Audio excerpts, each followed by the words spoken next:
Well, welcome, Dave. Good to see you again. Hey, Raj. Here we are in a beautiful park by the bay of Tampa Bay here, Safety Harbor, and I'm pleased to meet with you and have you tell us something about your story. Well, thanks for inviting me. I appreciate it. So, the first thing I want to ask you, Dave, is kind of give us a feeling for how you got involved in working with manatees and some of the things that you've been doing on a day-to-day basis throughout the years related to manatees. Well, when I was first born, no, I always wanted to do zoo work and exotics when I went through veterinary school at the time, and kind of pursued that. But that was a very difficult road to take.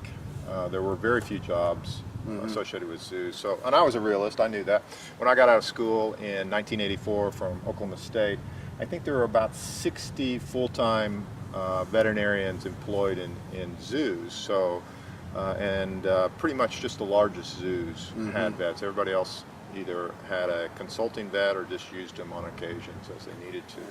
So I was aware of that.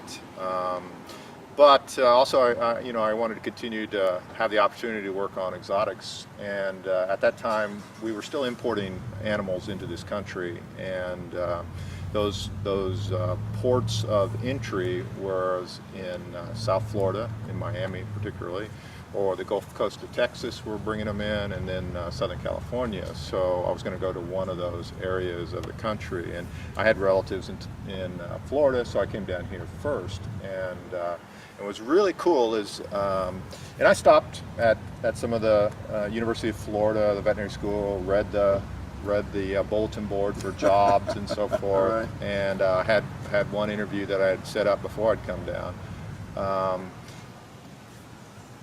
And my family was in the Tampa area, and what I didn't know until I got down here and gotten kind of established or set up is that this west coast of Florida, from about Tampa down to Sarasota, is really the circuses have been overwintering here for over 100 years. So well-established exotic animal spin-off businesses and everything that helps support circuses. Circuses come down and overwinter, and then but old circus people would retire. Some of them were animal people. Some of them the breeding programs or the winter housing for these animals and so forth. So it gave me an opportunity in private practice to do kind of zoo stuff, which was very cool. Which is very cool.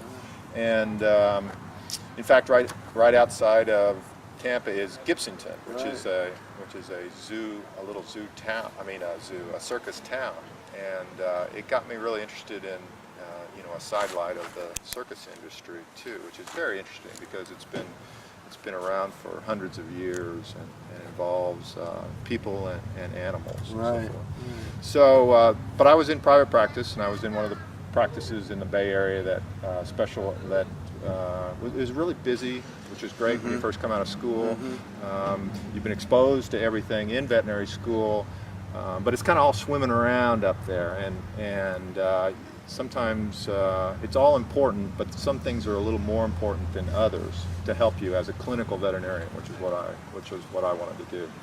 So getting out in a large practice that we were open 24 hours a day, 7 days a week. We did our emergencies, and we did everybody else's emergencies, along with private practice, and then we threw in all this exotic stuff, and then the wildlife. We also took in wildlife and so forth. So it was a great opportunity to really hone your skills as a clinician in those first couple of years. And after that, then I was lucky that the city zoo in Tampa had been on hard times, and USDA, I think, put them on the Humane Society put them on the 10 worst zoos in the country list. And so then USDA came in and said, look, you guys, to the Tampa officials, because it was a park and recreation zoo under Parks and Rec, they said, you're either going to close this place or you're going to have to do major renovations of it. So that produced this public and private outpouring of support for the zoo that led to its completely getting taken down to zero and then completely rebuilt. Wow. So, and I was lucky I got in on that ground floor when they were just taking some of the last animals out of the zoo. And the reason the connection with Lowry Park Zoo was important is because Lowry did something that was very unique to the zoo world at that time, is that they developed this, they devoted a section of the zoo to native wildlife. Never been done in the country before. Really? Everything was African or South American or Australian, lions, tigers, and bears type thing that they'd bring in and so forth. Well, I think we kind of stole the idea from some of the developing countries. When I was in Belize at the Belize Zoo, it was all about teaching the local population about their native wildlife. I see. The story was that every hawk that they saw in Belize, the local population, they called it a chicken hawk. No matter whether it was a red-shouldered hawk or a red-tailed hawk or some of the other falcons that are native to the Belizean area. So I think the Belize Zoo took it upon themselves to kind of start to educate them. And very unique, great idea. And it's kind of consistent in those developing countries, but it had never been done in a country like the United States. So we brought that concept up and developed this segment of the zoo that was dedicated to the native population. Now, Florida's a great place to do that because we got these mega charismatic, that great word, mega charismatic vertebrates that people really identify with. A lot of them are endangered, and so we could very easily have an area of the zoo that was really meaningful, both on a bunch of different levels. For educational purposes, which I think is what zoos do absolutely the best, is educate. They expose people to animals and concepts that are associated with animals. But in Florida it was great in that we could kind of interdigitate or work with the state and federal agencies that were involved in a lot of these endangered species, such as whooping crane and Florida panther and of course the Florida manatee. So I was a consulting vet from 1986 to 1990 at Lowry Park Zoo, and as they opened this second phase of the zoo that involved specifically the manatee area, because we, further part of the story is that because of Florida has these endangered species, and then particularly the manatee, they wanted to work with the manatees. The other facilities that had manatees and worked with manatees were ocean areas, and they kind of got drafted into it based on what they do for a living.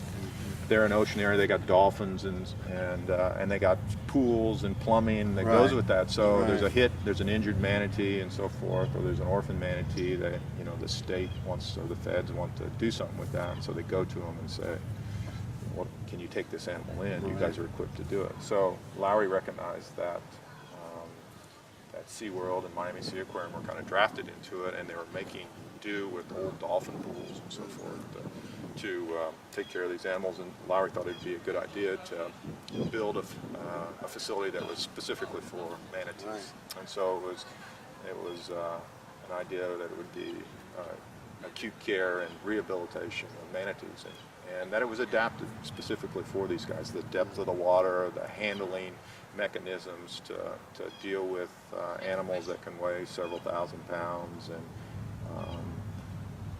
and facilities to allow us to do some of the treatments that we needed to do on these guys. So we're the first ones in the state and the first ones in the country to build a facility just for.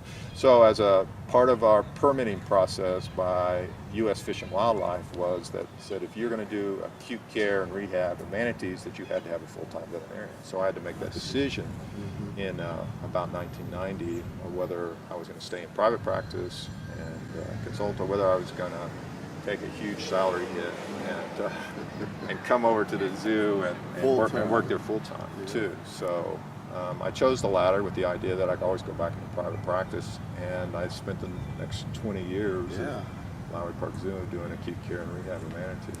It must be quite an experience to care for an injured manatee and see it get better, and then tell us about the feeling of when it's released into the wild and is back on its own. That must make you feel pretty good as a vet. Everybody always wants to know the emotional aspect, and it's good. It's good. It's very rewarding on a number of levels. You know, it's fun to treat the person's personal dog and cat and do the same thing. You know, if they come in with a problem that is serious, and be able to diagnose it and treat them, and have that animal go home and continue to create that bond with that person, and you get it both from the dog or cat and the person. And the person. Well, certainly you get that from manatees, fixing manatees, but it's also an endangered animal. Right. So it's wildlife. There's another aspect to it. So it's part of this wild population.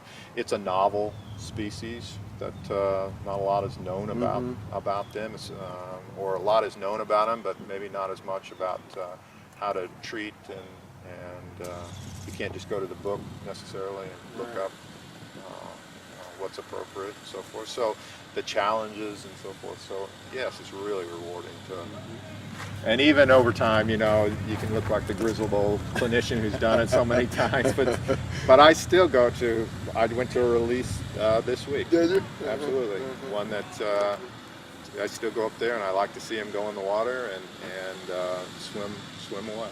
Right. That's what they're join the population. There's a certain challenge that goes with working with the exotics, and manatees were really fun, because I was in kind of on a somewhat on the ground floor. Right, I think it's right. proliferated to where more institutions are involved, more people have an interest in it, veterinarians that have expanded our knowledge base about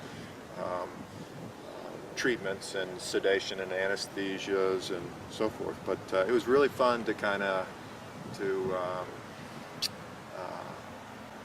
to push the boundaries back on that, because I think that's what I think we did that at Lowry.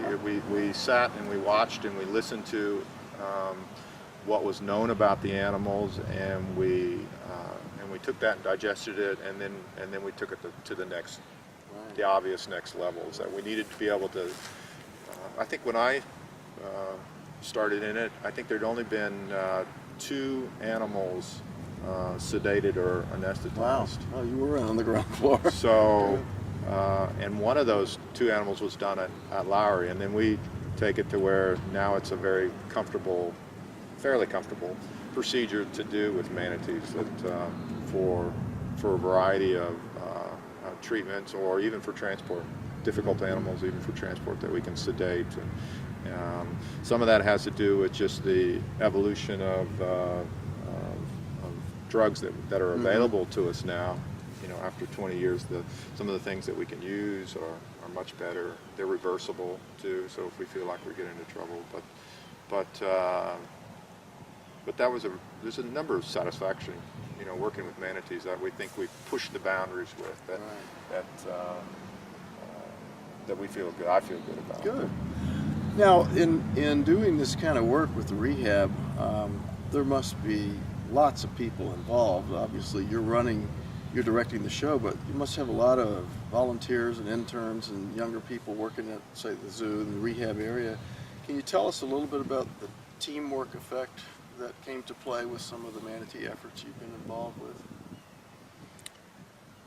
Certainly that we, you know, when we did the acute care rehab, it was just one segment of the chain, and it started with the public oftentimes, and the state is instrumental in affecting the rescue and the transport of those animals. They work very closely with us to make some decisions about whether they want to rescue that animal, or they need rescuing it, or whether they can choose to leave it, or maybe I'd come down and take a look.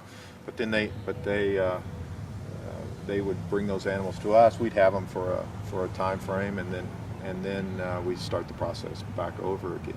And we work completely under the umbrella of the U.S. Fish and Wildlife Service. So the feds are putting their blessings on it, and they actually communicate with us on a regular basis too about what we think and what we need to do and what they'll allow and so forth. So yeah, you're exactly right, is that you get to work with a number of governmental agencies.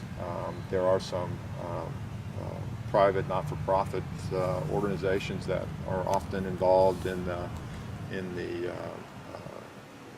spotting and the transport of the animals and assist. And then within the zoo too, because we're unique in working with some of these animals, such as manatees, we attract students. We have a dedicated staff that is trained, just like I am, that have learned. Some of them are very long-standing, been there for a long time, so that they're very valuable part of the team of these, and that they've increased their knowledge of the animal and how the animal acts and reacts in a certain situation too. So it's very much a team effort, both at the zoo and then as a whole, an umbrella. I guess some people are very lucky in that they're very focused, very finely focused on what they want to do, but most of us aren't. Most of us, it's broad, and it has to do with opportunity and luck and exposure to somebody that really can influence you and all of a sudden change your mind about what you want to do. So I think I would recommend that you use those initial experiences to kind of guide you in the big direction that you want to go. And then continue to pursue it, absolutely. And you do that by taking advantages of opportunities in your community. If you swam with manatees and you think that you might want to pursue working with manatees in the wild population, and then at what level? Are you going to be a wildlife biologist? Are you going to be a PhD researcher? Are you going to be a clinician, which might be a veterinarian? So those are all those areas that you can consider. And the idea then is to get a little practical experience. So you're thinking about being a veterinarian, go work for your local veterinarian. He's not doing manatees, but he's doing veterinary work. And you have to be comfortable with those types of surroundings and doing those types of things. Because that's what it takes to be a veterinarian. If you're academically motivated, or you like to get to the precise